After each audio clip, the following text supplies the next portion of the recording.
চাঁপাইনবাবগঞ্জে জেলা পরিষদ সদস্য ও আওয়ামী লীগ নেতা আব্দুস সালাম ও তার সহযোগী মতিন আলীকে হত্যার ঘটনায় এখনও মামলা হয়নি। গ্রেপ্তার নেই কেউ। স্বজনদের অভিযোগ, পরিকল্পিতভাবে হত্যা করা হয়েছে তাদের।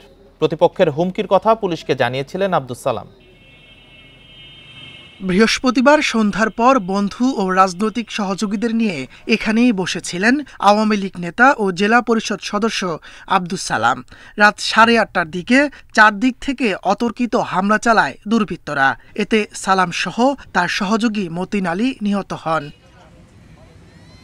স্থানীয়রা জানায়, আগে থেকে হত্যার পরিকল্পনা নিয়ে ওত পেতে ছিল দুর্বৃত্তরা।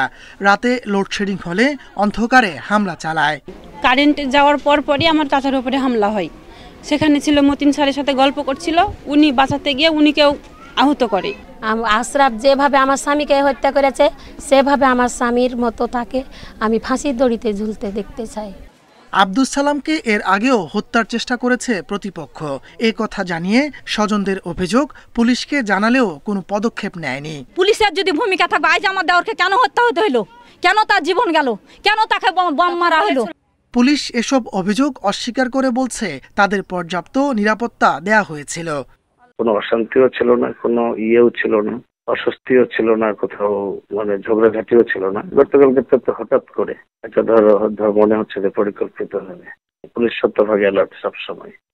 হামলার পরপরই এলাকায় অভিযানে নামে পুলিশ।